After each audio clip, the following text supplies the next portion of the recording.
ابراہیم۔ الحمدللہ ہم ایک بہت اہم کتاب اسلامی ریاست جو کہ سید ابو العلا مودودی رحمۃ اللہ علیہ کی تحریرات اور تقریرات پر مشتمل ہے، اس کا مطالعہ شروع کیا ہوا ہے۔ اس کتاب کو پروفیسر خورشید احمد صاحب نے مرتب کیا ہے، اور جوں ہم کتاب کا مطالعہ کر رہے ہیں آپ نے خود بھی دیکھا ہوگا کہ اس کو کتنی عرق ریزی اور محنت سے انہوں نے مرتب کیا ہے، اور ان کے لیے بہت دل سے دعائیں بھی نکلتی ہیں۔ عزیز ساتھیوں، ہم نے پہلا اس کا حصہ مکمل کر لیا۔ اس کتاب کے 4 حصے ہیں، پہلا حصہ مکمل ہو گیا، اور جس میں ہم نے اسلام کا فلسفہ سیاست اور قرآن کا فلسفہ سیاست مطالعہ کیا ہے۔ میں چاہوں گی کہ اس مقام پر ذرا ٹھہر کر کوئی فیڈ بیک بھی ملے کہ آیا اب مسلسل مطالعہ کرنے سے قدرے ہمیں کچھ موضوعات کو سمجھنا آسان ہو گیا کہ نہیں ہو گیا، کیونکہ مسلسل مطالعہ بہرحال تصورات کو سمجھنے میں، نظریات کو سمجھنے میں بہت زیادہ مددگار ثابت ہوتا ہے۔ آج سے ہم دوسرا حصہ شروع کر رہے ہیں، اور دوسرے حصے کا نام پروفیسر صاحب نے اسلامی نظم مملکت، یعنی کہ ایک اسلامی حکومت جب بنائی جائے تو اس کے بنیادی اصول اور خطوط کار کیا ہوں۔ آپ کے سامنے یہ 6 چیپٹرز کی ڈیٹیل آ رہی ہے، 6 کے 6 عنوانات آپ دیکھیں تو آپ کو خود ان عنوانات سے بھی سمجھ آ جائے گی کہ کسی بھی ریاست یا حکومت کے لیے اس کا دستور، اس کی دیگر بنیادیں کتنی اہم ہوتی ہیں، جن کو انہوں نے یہاں پر موضوع بنایا ہے۔ اور یہاں پر اسلامی ریاست کا مثالی دور خلفائے راشدین کے دور کو بھی ایک عنوان کی شکل میں پیش کیا ہے۔ یہ حصہ باب نمبر 6 سے شروع ہوتا ہے، اور اس کا عنوان ہے اسلام کے دستوری قانون کے ماخذ۔ دستور کے سلسلے میں بھی ہمیں پتہ ہونا چاہیے کہ بعض اوقات یہ بنیادی اصولوں کو بھی کہتے ہیں اور کچھ تحریری اصولوں کو بھی کہا جاتا ہے، جن کے مطابق پھر مزید ملکی قوانین کو بنایا جاتا ہے۔ تو ماخذ کہتے ہیں جہاں سے اخذ کیا جائے، یعنی کہ اسلام اپنے دستور کے لیے، اس کے قوانین کے لیے کس چیز کو بنیاد بنائے گا، کہاں سے وہ اخذ کرے گا۔ تو یہاں دستور کے 4 بنیادی ماخذ قرآن مجید، سنت رسول اللہ، خلافت راشدہ کا تعامل اور مجتہدین امت کے فیصلے۔ ان 4 بنیادوں کو ہمارے سامنے بطور موضوع بتایا گیا ہے، اور یہاں پر اس حصے کی ابتدا میں پروفیسر صاحب فرماتے ہیں کہ کتاب کے اس دوسرے حصے میں ہم اسلامی ریاست کے بنیادی اصول اور اس کے خطوط کار کا نقشہ پیش کر رہے ہیں۔ اس سے اسلامی دستور کا ایک واضح خاکہ ہمارے سامنے آ جائے گا۔ واضح خاکہ وہ فرما رہے ہیں کہ ہمارے سامنے آ جائے گا۔ اسلامی ریاست کے بارے میں اگر پہلے ہی قدم پر یہ بات واضح ہو جائے کہ اس کے اصل ماخذ قرآن و سنت ہیں، دوسرے ممالک کے تجربات، نہیں تو بہت سی غلط فہمیاں پیدا ہی نہ ہوں۔ یہ بڑا عمدہ انہوں نے کہا ہے کہ بہت سی غلط فہمیاں پیدا ہی نہ ہو، کیونکہ مسلمان ممالک کے موجودہ حکمرانوں اور متجددین کی اصل فکری غلطی یہ ہے کہ وہ بات تو کرتے ہیں اسلامی ریاست کی، لیکن بطور ماخذ رجوع کرتے ہیں مغربی اقوام کی طرف۔ اور ایک اور بات لکھی انہوں نے کہ اس بحث کی ضرورت ایک اور وجہ سے بھی پیش آئی، اور وہ ہے فتنہ انکار حدیث۔ ایک گروہ حدیث کے بارے میں ذہنوں کو مشکوک کرنے کی کوشش کر رہا ہے، اور اس کے حجت اور ماخذ قانون ہونے پر اعتراض کرتا ہے کہ سنت جو ہے وہ قانون کی بنیاد نہیں ہے۔ اس بات پر وہ کہ بنیاد ہونے پر اعتراض کرتا ہے، تو اس وجہ سے بھی یہ پورا حصہ مرتب کیا گیا، اور اس باب کو یہ بھی بتایا گیا کہ مصنف محترم کی مختلف تحریرات سے مرتب کیا گیا، اور حاشیوں میں ان مقامات کی نشاندہی بھی کر دی گئی ہے جہاں سے متعلقہ مواد لیا گیا ہے۔ تو اس چیپٹر کا آغاز اس طرح سے وہ کرتے ہیں کہ اسلامی ریاست کی پہلے تعریف بتاتے ہیں، اور یہ ہم پہلے بھی پڑھ چکے ہیں، اس کے باوجود ہم یہاں پر اس کو دہرا لیتے ہیں کہ اسلامی ریاست وہ ریاست ہے جو حاکمیت الہی اور خلافت علی منہاج النبوہ کے نظام کو اس کے تمام تضمنات کے ساتھ قائم کرنے کی داعی ہو، یعنی کہ اس کے ساتھ اس کی ضمنی چیزوں کو، چھوٹی چیزوں کو بھی لے کر چلنے کی داعی ہو، دعوت دینے والی ہو۔ آج دنیا میں جہاں بھی ایسی ریاست قائم کرنے اور اس کی نوعیت اور نظام کار متعین کرنے کی کوشش کی جائے گی تو چند خاص ماخذ کی طرف رجوع کرنا ہوگا، اور وہ چند خاص ماخذ کون سے ہیں؟ قرآن مجید، سنت رسول اللہ، تعامل خلافت راشدہ، مجتہدین امت کے فیصلے۔ اسلام کے غیر تحریری دستور مملکت کے یہی بنیادی سورسز ہیں۔ ٹھیک ہے، یہ بات انہوں نے سمجھائی۔ اب پہلا جو سورس ہے قرآن مجید، اس میں انہوں نے سب سے پہلے پھر بڑا اچھا ان کا طریقہ کار ہوتا ہے کہ پہلے الہی کتاب کی تعریف یہاں پر بیان کی ہے سید مودودی نے کہ اسلام کی اصطلاح میں کتاب سے مراد وہ کتاب ہے جو بندوں کی رہنمائی کے لیے اللہ کے رسول پر نازل کی جاتی ہے۔ گویا کتاب گویا اسی پیغام کا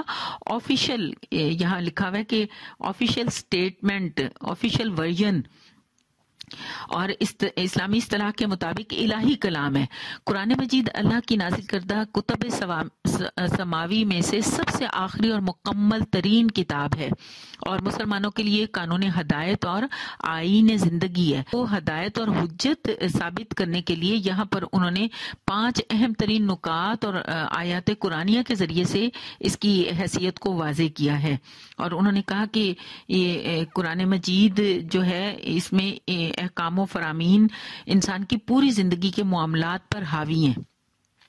دوسرا پھر سنت رسول اللہ دوسرا ماخذ بتایا، اور اس میں سب سے پہلے انہوں نے یہ بات لکھی کہ نبی اکرم صلی اللہ علیہ وسلم نے قرآن مجید کی ہدایات کو اور اس کے دیے ہوئے اصولوں کو عرب کی سرزمین میں کس طرح نافذ کیا، کس طرح اسلام کے تخیل کو عمل کا جامہ پہنایا، کس طرح اس تخیل پر ایک سوسائٹی کی تشکیل کی، پھر کس طرح اس سوسائٹی کو منظم کر کے ایک سٹیٹ، ایک ریاست کی شکل دی۔ یہ اس سلسلے میں مزید انہوں نے کہا کہ سنت رسول اللہ صلی اللہ علیہ وسلم بہت اہم ماخذ ہے۔ افسوس ہے کہ ایک عرصہ سے ایک گروہ نے اس کی اہمیت کو کم کرنے اور اس کے قانونی حجت ہونے کے پہلو کا انکار کر کے لوگوں کے ذہنوں کو میں شکوک و شبہات پیدا کیے اور انتشار پیدا کرنے کی کوشش کی ہے، اور جبکہ انہوں نے ثابت کیا کہ تاریخی اعتبار سے اگر آپ دیکھیں تو نبی اکرم صلی اللہ علیہ وسلم نے نبوت پر سرفراز ہونے کے بعد اللہ کی طرف سے صرف قرآن مجید پہنچا دینے پر اکتفا نہیں کیا، بلکہ ایک ہمہ گیر تحریک کی رہنمائی بھی کی، جس کے نتیجے میں ایک مسلم سوسائٹی پیدا ہوئی۔ تو وہ فرماتے ہیں کہ پھر یہ تمام کام آخر نبی اکرم صلی اللہ علیہ وسلم نے کس حیثیت سے کیے، کیونکہ قرآن مجید تو بہت واضح بتاتا ہے کہ نبی صلی اللہ علیہ وسلم صرف نامہ بر نہیں تھے، بلکہ خدا کی طرف سے مقرر کیے ہوئے راہبر، حاکم اور معلم بھی تھے، اور جن کی پیروی اور اطاعت مسلمانوں پر لازم تھی، ہر حیثیت میں لازم تھی۔ اب یہاں پر بہت ہی عمدہ طریقے سے نبی اکرم صلی اللہ علیہ وسلم کی حیثیات کو، 6 حیثیات کو قرآن مجید سے ثابت کیا گیا ہے، جس پر مسلمانوں کو ایمان لانا لازم تھا۔ اب یہ وہ حیثیات ہیں یہاں پر جو سچی بات ہے کہ اگر ہم ربیع الاول کے مہینے میں ان حیثیات کے ذریعے سے کوئی شارٹ کورس بنا لیں، یا پھر ہم خود اپنے ہی دعوتی حلقے میں اس کو ترتیب سے قرآن مجید کے حوالہ جات کے ساتھ ساتھ داعی اعظم کتاب اور محسن انسانیت کی سیرت کی کتب کی مدد سے اچھے لیکچر پریپیئر کریں، تو ہر سال ہم خود بھی اس کو دہرائیں، اپنے شرکاء کو بھی دہروائیں، تو پھر وہ جو لوگ غلط مختلف نعروں میں کہ مدینہ کی فلاحی ریاست کا جو غیر واضح نظریہ ہوتا ہے اس سے وہ نکل آئیں اور اس کو بالکل واضح سمجھنے لگ جائیں۔ اب یہاں حیثیات کیا بتائی گئی کہ رسول صلی اللہ علیہ وسلم باحثیت معلم اور مربی، یہاں قرآنی حوالہ جات ہیں، پھر باحثیت شارح تشریح کرنے والے کتاب اللہ کی، اور باحثیت پیشوا اور نمونہ تقلید اسوہ حسنہ، ہمیں خود علم ہے، پھر باحثیت شارح یا آئین سے ہے یعنی کہ شریعت کے آپ کی حیثیت، باحثیت قاضی، باحثیت حاکم و فرما روا، یہ ساری پوزیشن قرآنی حوالہ جات کے ساتھ یہاں موجود ہیں۔ اور اگر ہم اپنے نبی اکرم صلی اللہ علیہ وسلم کی امامت کو، ان کی حیثیت کو اس طرح سے واضح کریں تو یقیناً یہ حیثیت بہت مضبوط ہو کر مسلمانوں کے سامنے آتی ہے۔ اب یہاں پر آخری انہوں نے عنوان بنایا ہوا ہے کہ سنت کے ماخذ ہونے پر امت کا اجماع۔ 2 اہم نقطے ہیں کہ امت کس طرح اس پر بالکل جمع ہے، ان دونوں آپ کی ان ساری پوزیشنز پر۔ اس کے بعد 2 اور مزید جو خلافت راشدہ کا تعامل اور مجتہدین امت کے فیصلے۔ اب یہاں پر خلافت راشدہ کے لحاظ سے انہوں نے کہا کہ تیسرا ماخذ خلافت راشدہ کا تعامل ہے۔ نبی اکرم صلی اللہ علیہ وسلم کے بعد اسلامی اسٹیٹ کو خلفائے راشدین نے جس طرح چلایا، اس کے نظائر اور اس کی روایات سے حدیث، تاریخ اور سیرت کی کتابیں بھری پڑی ہیں، اور یہ سب ہمارے سامنے ایک نمونہ کی حیثیت رکھتی ہیں، اور یہ ہمارے لیے حجت ہے، یعنی انہوں نے کہا ان کو جو کا تو تسلیم کرنا پڑے گا۔ مجتہدین امت کے بارے میں انہوں نے کہا کہ انہوں نے بھی مختلف دستوری مسائل پیش آنے پر مختلف فیصلے کیے ہیں اپنے علم و بصیرت کی روشنی میں، یہ چاہے حجت نہ ہو مگر بہرحال اسلامی دستور کی روح اور اس کو اصولوں کو سمجھنے میں ہماری بہترین رہنمائی کرتے ہیں۔ اب ان چاروں جو ہمارے سامنے ماخذ ہیں، اس سلسلے میں انہوں نے اگلا عنوان بنایا ہے مشکلات اور موانع، یعنی کہ ہمارے راستے میں رکاوٹیں کیا ہیں، مشکلات کیا ہیں۔ اس میں انہوں نے کہا کہ جہاں تک اسلامی دستور مملکت کے ان ماخذ کا تعلق ہے، یہ سب تحریری شکل میں موجود ہیں اور کوئی چیز بھی ان میں سے نہ مفقود ہے نہ نایاب ہے۔ اس کے باوجود ان ماخذ سے اس غیر دستوری تحریری دستور کے قواعد اخذ کر کے ان کو تحریری دستور کی شکل دینے میں چند مشکلات اور چند دقتیں حائل ہیں۔ اور وہ دقتیں کیا ہیں؟ انہوں نے 4 وہ مشکلات اور دقتیں بتائی ہیں۔ سب سے پہلی بات بتائی ہے کہ اصطلاحات کی اجنبیت، کہ سب سے پہلی دقت ہماری زبان کی دقت ہے کہ قرآن، حدیث، فقہ میں دستوری احکام بیان کرنے کے لیے جو اصطلاحات استعمال ہوئی ہیں، اب بالعموم لوگوں کے لیے وہ ناقابل فہم ہے، کیونکہ ایک مدت دراز سے ہمارے ہاں اسلام کا سیاسی نظام معطل ہو چکا ہے، اور اس وجہ سے عربی نہ جاننے کی وجہ سے اور سیاسی نظام کے معطل ہونے کی وجہ سے انتہائی اجنبی یہ اصطلاحات ہو گئی ہیں۔ دوسری بات انہوں نے سمجھائی کہ قدیم فقہی لٹریچر کی نامانوس ترتیب، اس لیے کہ فقہی لٹریچر میں دستوری مسائل کہیں الگ ابواب میں نہیں اکٹھے کر کے دیے گئے، بلکہ مختلف مسائل مختلف جگہوں پر بکھرے ہوئے ہیں، اور ایک مسئلہ ایک پہلو ایک باب میں وہ حل کرتے ہیں اور دوسرا پہلو دوسرے باب میں حل کرتے ہیں۔ تو اس وجہ سے ان نامانوس ترتیب کی وجہ سے مسائل کو سمجھنے میں دقت پیش آتی ہے۔ تیسری بات انہوں نے کہا کہ نظام تعلیم کا نقص، ہمارا جو نظام تعلیم ہے کافی دیر سے مسلمانوں میں رائج، اس میں وہ کہتے ہیں کہ 2 بڑے گروہ ہیں، ایک ہمارے ہاں علوم دینیہ پڑھتے ہیں اور ان کو موجودہ زمانے کے علم و سیاسیات اور اس کے مسائل اور دستوری قانون اور ان سے تعلق رکھنے والے معاملات کا علم ہی نہیں ہوتا، اس وجہ سے وہ بھی اس کو بیان کرنے سے قاصر ہوتے ہیں۔ اور دوسری طرف جو ہمارے جدید تعلیم یافتہ لوگ ہیں، جو عملاً ہماری تمدن، سیاست، قانون اور عدالت کا نظام سنبھالے ہوئے ہیں، یہ لوگ زندگی کے جدید مسائل سے تو واقف ہیں مگر وہ یہ نہیں جانتے کہ ان کا دین ان مسائل کے بارے میں کیا رہنمائی دے رہا ہے۔ تو نیک نیتی کے باوجود یہ بھی اس کام کو کرنے کے لیے کافی نہیں ہے۔ چوتھی بات بڑی عمدہ ہے، وہ کہتے ہیں کہ اجتہاد بلا علم کا دعویٰ، یہ اجتہاد یعنی کہ عنوان ہی بتا رہا ہے کہ علم کے بغیر رائے دینے کا حق مسلمان بہت رکھنے لگ گئے ہیں۔ وہ کہتے ہیں کہ یہ بات ایک لطیفے کی شکل اختیار کر گئی ہے اور ہمارے اندر ایک نرالا انداز فکر پیدا ہوا ہے، اور وہ یہ کہ سنت اور شریعت پر ملا کا ہی اجارہ نہیں ہے، کہ صرف وہی ٹھیکیدار نہیں ہے کہ بس وہی ان کی تعبیر کرنے کے مجاز ہوں۔ جس طرح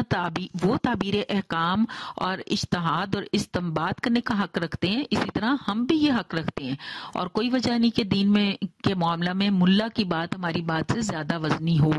اس بات کو انہوں نے بڑی مثالیں دے کے بڑے اچھے طریقے سے سمجھایا ہے، اور ساتھ یہ بھی بتایا کہ یہ جو چوتھی پیچیدگی ہے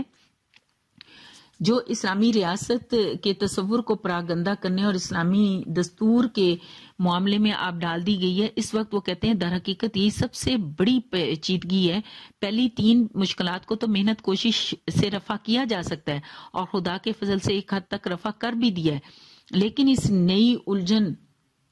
کا علاج سخت مشکل ہے، خصوصاً جبکہ وہ ان لوگوں کی طرف سے ہو جو بالفعل اقتدار کی کنجیوں پر قابض ہوں۔ اب اسی میں باب میں جو ایک ضمیمہ ہے نا، سنت رسول اللہ بحیثیت ماخذ قانون،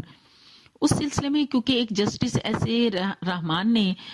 کوئی خط و کتابت کی تھی، تو یہ ایک علمی سا آپ سمجھ لیں اس کا محاکمہ ہے، اور اس میں کچھ اصطلاحات ہیں یہاں پر اور کچھ چیزیں ہیں، اور خاص طور پہ یہ کہ سنت آپ صلی اللہ علیہ وسلم کی سنت کے ذریعے قانون اخذ ہونا چاہیے کہ نہیں، اور اس میں جو اصطلاحات ہیں کہ احادیث موضوعہ جو کہ وضع کی گئی حدیثیں ہیں، یعنی کہ حدیث کے معاملے میں جو اختلافات پائے جاتے ہیں، اور بعض ایسی حدیثیں کتب احادیث میں درج کر دی گئی ہیں جو کہ آسن نہیں ہے، تو ان سب کی موجودگی میں وہ کہتے ہیں کہ سند بن سکتی ہے کہ نہیں۔ اس میں پھر ایک لفظ درایت استعمال کیا گیا ہے، روایت استعمال کیا گیا ہے، اخبار احاد استعمال کیا گیا ہے. تو یہ سارے علمی طور پر الفاظ ہیں، اور یہ اس وقت ضرورت زیادہ پڑتی ہے جب اگر کوئی ہمارے لوگ اسمبلی میں چلے جائیں، اور یا پھر یہ کہ کہیں کوئی بہت پڑھا لکھا ہمیں مجمع مل جائے، تو وہاں پر ہم سنت کی حیثیت کو ان تمام مختلف پہلوؤں سے بہت عمدہ طریقے سے ثابت کر سکتے ہیں. بس ہمیں علم ہونا چاہیے کہ یہاں پر اس سلسلے میں اچھا مواد موجود ہے. باب نمبر 7 شروع ہوتا ہے اور اس کا عنوان ہے اسلامی ریاست کی بنیادیں. اب یہاں پر آپ دیکھیں تو یہاں پھر تقریباً اس کے موضوعات سامنے پورے پیج پر رکھ دیے گئے ہیں، اور یہ اس کے بارے میں خود پروفیسر صاحب ہمیں یہ فرماتے ہیں کہ 24 نومبر 1952 کو کراچی بار ایسوسی ایشن کے صدر نے مولانا صاحب کو اسلامی دستور کے موضوع پر ایک محفل مذاکرہ میں شرکت کے لیے مدعو کیا. اس مجلس کا مقصد یہ تھا کہ ملک کے پڑھے لکھے طبقے خصوصیت سے وکلاء کے ذہن میں آپ دیکھیں نا ان مضامین کا لیول کیا ہے کہ وکلاء کے ذہن میں اسلامی دستور کے متعلق جو الجھنیں ہیں ان کو دور کرنے کی کوشش کی جائے. یہ زمانہ ملک کی تاریخ میں بڑا اہم تھا. سارے ملک میں اسلامی دستور کا مطالبہ بڑے زور و شور سے برپا تھا. 1952 کی بات ہے، اور ظاہر ہے کہ ایک رپورٹ پیش ہونی تھی، اور سید مودودی کو انہوں نے بلایا، اور انہوں نے اس محفل مذاکرہ میں پہلے تو ایک یہ تقریر کی جس کو یہاں پر انہوں نے درج کیا ہے، اور اس کے بعد اس سے متعلق کئی گھنٹوں پر مشتمل سوال و جواب کا سلسلہ چلتا رہا. اب انہوں نے جو تقریر کی ہے وہ اس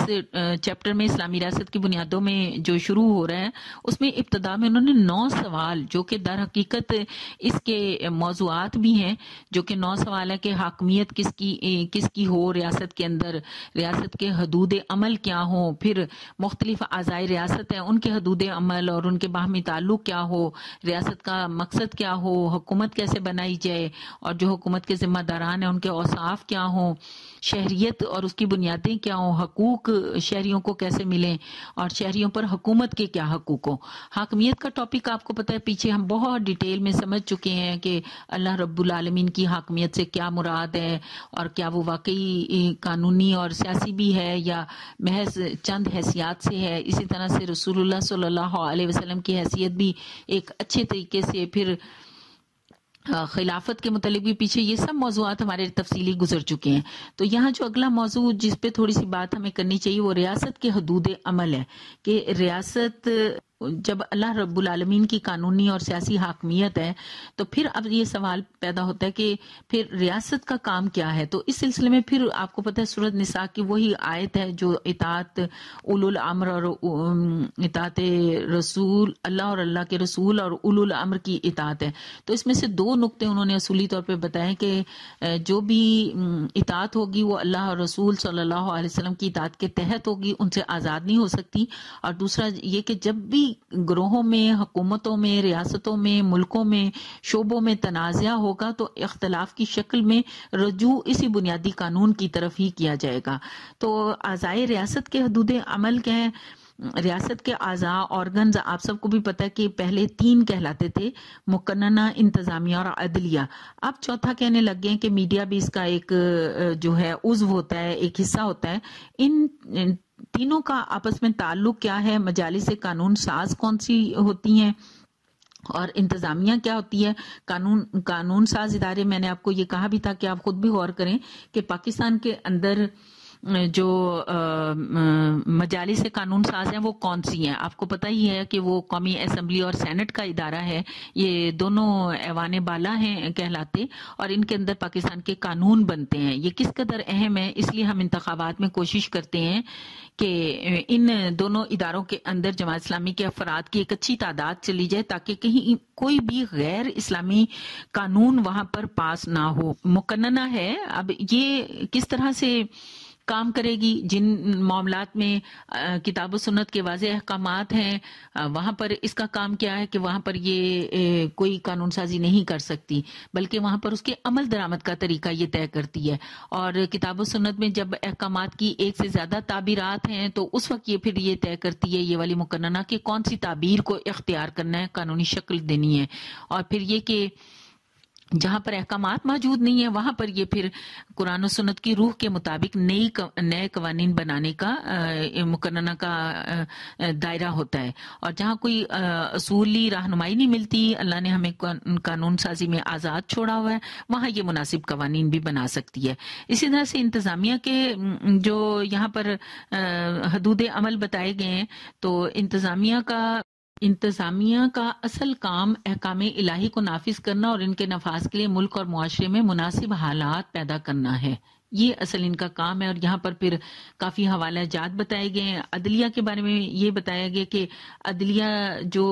پہلے قضاء کے ہم مانی ہے، تو اس کا دائرہ عمل بھی خدا کی قانونی حاکمیت کا اصول آپ سے معین کر دیتا ہے۔ اسلام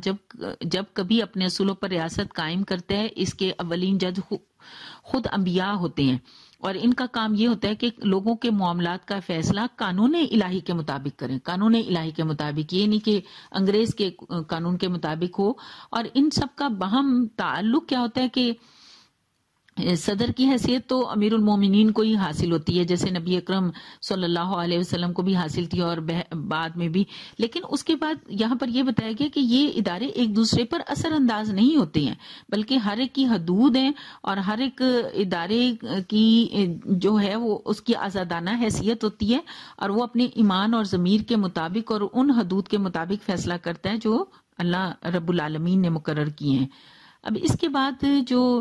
اگلا سوال ہمارا ہے کہ ریاست کس لیے بنانا چاہتا ہے اسلام، اس میں بھی پہلے چونکہ ہم بات کر چکے ہیں، تو اس سے اگلا نقطہ ہے کہ حکومت کی تشکیل کیسے ہو، صدر ریاست کا انتخاب کیسے ہو۔ اب یہاں پر خلفائے راشدین کا تقرر،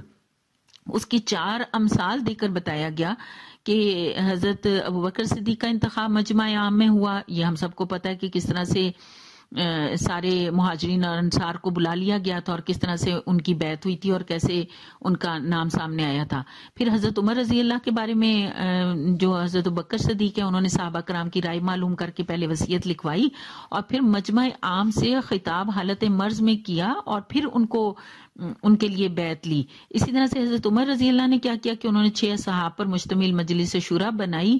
اور ان کو انتخاب کا حق دیا، اور پھر اس مجلس نے حضرت عبد الرحمن بن عوف کے سپرد کام کیا اور انہوں نے تمام لوگوں کی رائے معلوم کر کے حضرت عثمان رضی اللہ کے حق میں فیصلہ دے دیا۔ حضرت عثمان کی شہادت کے بعد کیا ہوا کہ حضرت علی رضی اللہ کے مکان پر کچھ صحابہ کرام جمع ہوئے اور انہوں نے آپ کو امارت کی ادائیگی پر آمادہ کیا۔ آپ بمشکل رضامند ہوئے، اور آپ نے بلکہ اس وقت یہ کہا بھی ان لوگوں کو متوجہ بھی کیا کہ اکابر صحابہ سے رائے لیے بغیر وہ یہ کام نہیں کریں گے، اور دوسرا یہ کہ ان کی بیعت جو ہے مسجد میں ہو، بیعت عام ہو۔ گویا ہمیں جو بات سمجھ میں آئی وہ یہ کہ سربراہ ریاست کے لیے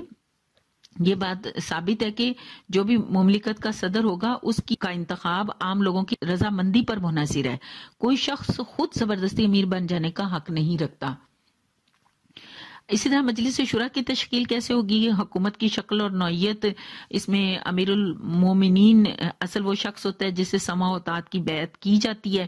وہ سارے کاموں کی جواب دہی کرتا ہے، پارلیمنٹ میں خود شریک ہوتا ہے، اس کی صدارت کرتا ہے۔ پارلیمنٹ میں کوئی گورنمنٹ پارٹی نہیں ہوتی، نہ کوئی اپوزیشن پارٹی ہوتی ہے، ہر ممبر کو اختلاف یا اتفاق رکھنے میں وہ آزاد ہوتا ہے۔ خلیفہ پارلیمنٹ کے سامنے نہیں بلکہ پوری قوم کے سامنے جواب دہ ہوتا ہے، حتیٰ کہ شخصی معاملات تک میں وہ جواب دہ ہوتا ہے۔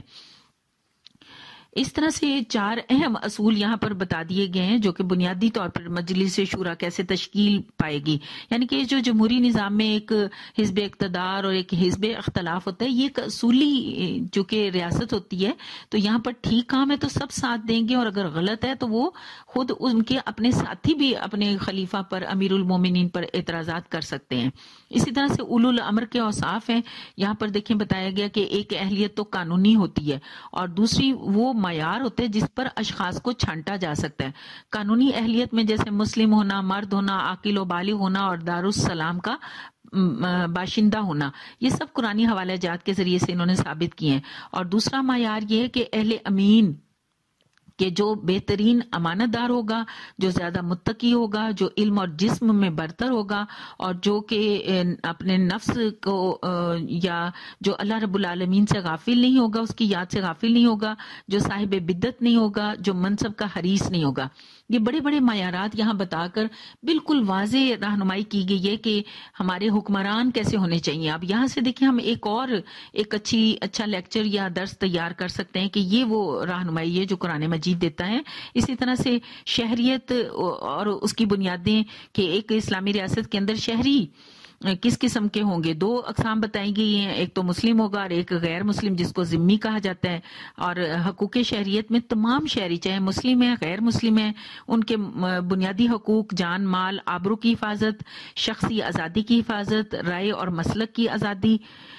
بنیادی ضروریات سے محروم نہ ہونے کا ان کا حق. اور اسی طرح سے شہریوں پر حکومت کے کیا حقوق ہیں، وہ اطاعت اور وفاداری اور خیر خواہی کے 2 بڑے بڑے اصول یہاں پر بتا دیے گئے ہیں. اور یہ کہ جب وہ وفادار اور خیر خواہ ہوں گے اپنی حکومت کے، تو پھر وہ اسلامی حکومت سے ہر معاملے میں پوری طرح تعاون، نیکی کے معاملے میں پورا تعاون کریں گے، حتیٰ کہ جان مال کی قربانی سے بھی دریغ نہیں کریں گے. اور اس کے بعد جو چیپٹر 8 ہے،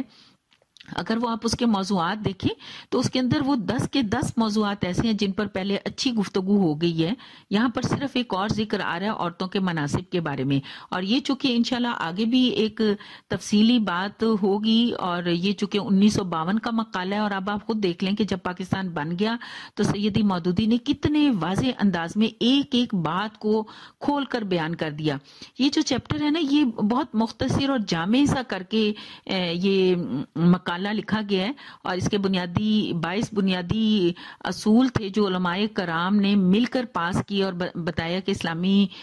حکومت اس طرح سے بنائی جا سکتی ہے. آپ دیکھیں اس کتاب کے آخر میں وہ والا پورے 22 علماء کرام کا قرارداد ہے بال اتفاق، جو بنیادی اصول ہیں وہ بھی انہوں نے ساتھ اس کتاب کے شائع کی ہوئی ہے، تاکہ ہمیں پتا ہو کہ تمام مسالک کے علماء کس طرح سے ان 22 نکات پر بالکل متفق تھے. اور اسی کے تحت اب یہاں پر یہ 10 قوانین ہیں، اور اس میں انشاءاللہ تعالی تفصیلی بات ہم کریں گے. امید ہے کہ اللہ کرے کہ یہ موضوعات ہمیں آسان بھی لگے اور ہمیں اب انتخابات میں اس میں کام کرنے میں اس کے ذریعے سے ہمیں مدد بھی ملے. جزاکم اللہ خیر.